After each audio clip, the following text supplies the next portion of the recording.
ನಮಸ್ತೆ ಸ್ನೇಹಿತರೆ, ಇವತ್ತು ನಾವು ಅಂತಿಮ MA ಸಮಾಜಶಾಸ್ತ್ರದಲ್ಲಿ ಕೈಗಾರಿಕಾ ಸಮಾಜಶಾಸ್ತ್ರದಲ್ಲಿ ಕೈಗಾರಿಕೆಯ ಅಧಿಕಾರಶಾಹಿಯಲ್ಲಿ ಯಾವುದು ಮುಖ್ಯವಾದಂತಹ ಪ್ರಶ್ನೆಯನ್ನು ನೋಡ್ತಾ ಹೋಗುವ. ಇದರಲ್ಲಿ ಕಾರ್ಯನಿರ್ವಾಹಕ ಸಿಬ್ಬಂದಿ ಸಂಘಟನೆಯ ಅನುಕೂಲ ಮತ್ತು ಪ್ರತಿಕೂಲದ ಬಗ್ಗೆ ತಿಳ್ಕೊಳ್ಳುವ.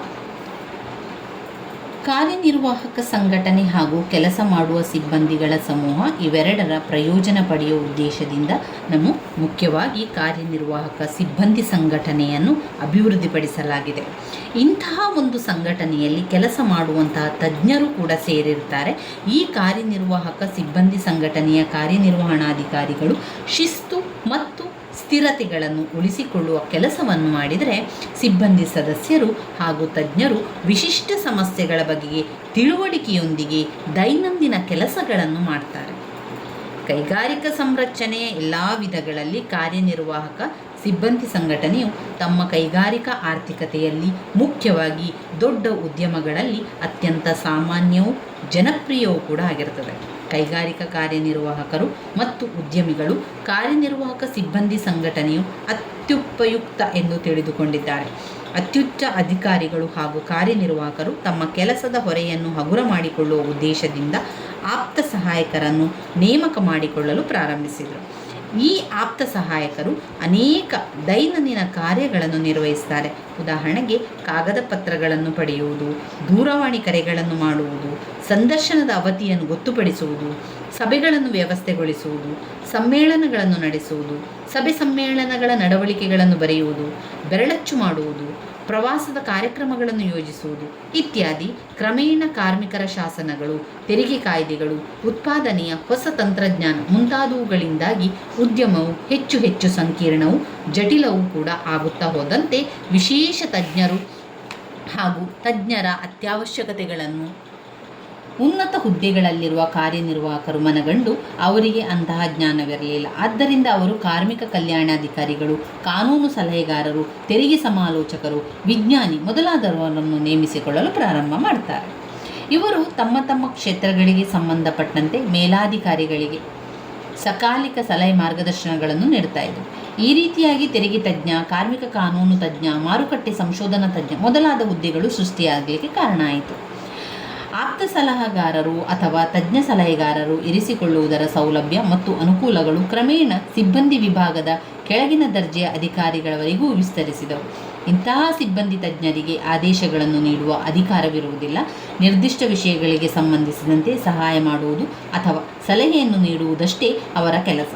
ನಿರ್ದಿಷ್ಟ ವಿಷಯಗಳ ಬಗ್ಗೆ ತಜ್ಞ ಸಲಹೆ ನೀಡುವಷ್ಟಕ್ಕೆ ಅವರ ಅಧಿಕಾರವು ಕೂಡ ಸೀಮಿತವಾಗಿರ್ತದೆ. ಕಾರ್ಯನಿರ್ವಾಹಕ ಸಿಬ್ಬಂದಿ ಸಂಘಟನೆಯ ಮೊದಲಿಗೆ ಅನುಕೂಲತೆಗಳನ್ನು ನೋಡುವ.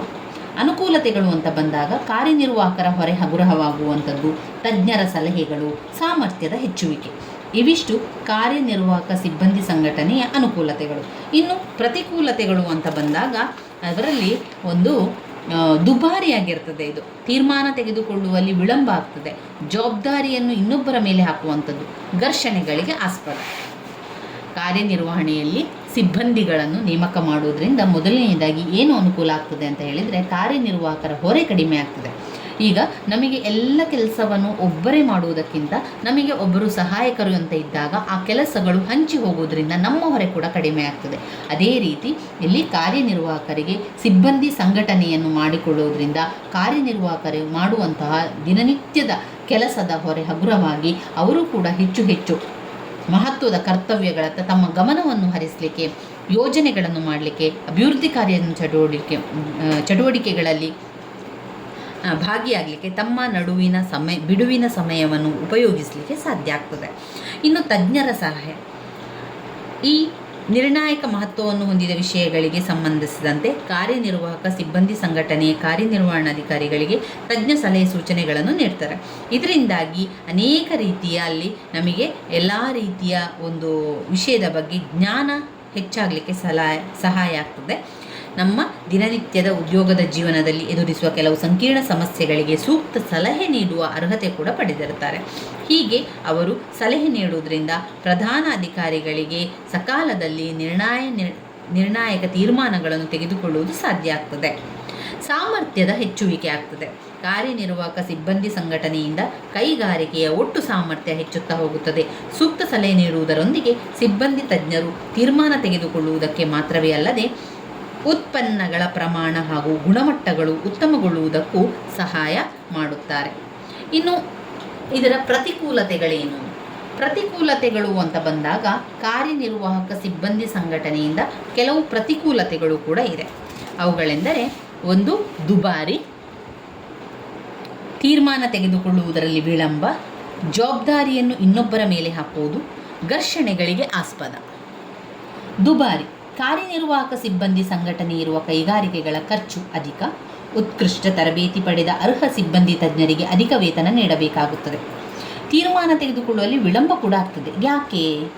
ಸೂಕ್ತ ತೀರ್ಮಾನವನ್ನು ತೆಗೆದುಕೊಳ್ಳಲು ಇಂತಹ ಸಂಘಟನೆಗಳು ನೆರವಾಗ್ತದೆ ನಿಜ, ಆದರೆ ಪ್ರಧಾನ ಕಾರ್ಯನಿರ್ವಾಹಕರು ತಜ್ಞರ ಜೊತೆ ಸಮಾಲೋಚನೆ ನಡೆಸಬೇಕಾದುದರಿಂದ ತೀರ್ಮಾನವನ್ನು ತೆಗೆದುಕೊಳ್ಳುವುದು ತಡವಾಗ್ತದೆ. 3, ಜವಾಬ್ದಾರಿಯನ್ನು ಇನ್ನೊಬ್ಬರ ಮೇಲೆ ಹಾಕ್ತಾರೆ. ಕಾರ್ಯನಿರ್ವಾಹಕ ಸಿಬ್ಬಂದಿ ಸಂಘಟನೆಗಳು ಇರುವುದರಿಂದಾಗಿ ಸಂಬಂಧಪಟ್ಟ ಅಧಿಕಾರಿಗಳಿಗೆ ಜವಾಬ್ದಾರಿಗಳನ್ನು ಇತರರ ಮೇಲೆ ಹಾಕಿ ವೈಫಲ್ಯಕ್ಕೆ ಅವರನ್ನೇ ಕಾರಣವಾಗಿ ತೋರಿಸುವುದು ಸುಲಭವಾಗ್ತದೆ. ಉದಾಹರಣೆಗೆ, ಮುಖ್ಯ ಕಾರ್ಯನಿರ್ವಹಣಾಧಿಕಾರಿಯು ಸೋಲಿನ ಹೊಣೆಯನ್ನು ತನಗೆ ಸಲಹೆ ನೀಡಿದ ಸಿಬ್ಬಂದಿ ತಜ್ಞರ ಮೇಲೆ ಹಾಕುವಂಥದ್ದು. ಘರ್ಷಣೆಗಳಿಗೆ ಆಸ್ಪದ: ಕಾರ್ಯನಿರ್ವಾಹಕ ಸಿಬ್ಬಂದಿ ಸಂಘಟನೆಯು ಕಾರ್ಯನಿರ್ವಹಣಾಧಿಕಾರಿಗಳು ಮತ್ತು ಸಿಬ್ಬಂದಿ ತಜ್ಞರ ನಡುವಣ ಘರ್ಷಣೆ ಕಾರಣವಾಗ್ತದೆ. ಸಿಬ್ಬಂದಿ ತಜ್ಞರ ಸಲಹೆಯನ್ನು ಅಂಗೀಕರಿಸಲು ಕಾರ್ಯನಿರ್ವಹಣಾಧಿಕಾರಿಯು ಒಪ್ಪದೇ ಇದ್ದಾಗ ಅವರ ನಡುವಣ ಸಂಬಂಧ ಕೆಡುವುದು ಖಚಿತ. ಇದು ಮುಂದುವರಿದರೆ ಆಗ ಕೈಗಾರಿಕೆಯ ಉತ್ಪಾದನಾ ಸಾಮರ್ಥ್ಯದ ಮೇಲೆ ನಿಜವಾಗಿಯೂ ದುಷ್ಪರಿಣಾಮ ಉಂಟಾಗುತ್ತದೆ. ಇವಿಷ್ಟು ಕಾರ್ಯನಿರ್ವಾಹಕ ಸಿಬ್ಬಂದಿ ಸಂಘಟನೆಯ ಅನುಕೂಲಗಳು ಮತ್ತು ಪ್ರತಿಕೂಲಗಳಾಗಿದೆ. ಇದರ ಪಾಯಿಂಟ್ಸ್ಗಳನ್ನು ಮತ್ತೊಮ್ಮೆ ನೋಡಿಕೊಳ್ಳುವ. ಅನುಕೂಲತೆಗಳಲ್ಲಿ ಕಾರ್ಯನಿರ್ವಾಹಕರ ಹೊರೆ ಹಗುರವಾಗುತ್ತದೆ, ತಜ್ಞರ ಸಲಹೆ, ಸಾಮರ್ಥ್ಯ ಹೆಚ್ಚುವಿಕೆ. ಪ್ರತಿಕೂಲತೆಗಳು ದುಬಾರಿಯಾಗಿದೆ, ತೀರ್ಮಾನ ತೆಗೆದುಕೊಳ್ಳಲು ವಿಳಂಬವಾಗ್ತದೆ, ಜವಾಬ್ದಾರಿಯನ್ನು ಇನ್ನೊಬ್ಬರ ಮೇಲೆ ಹಾಕುವಂಥದ್ದು, ಘರ್ಷಣೆಗಳಿಗೆ ಆಸ್ಪದ ಆಗುವಂಥದ್ದು.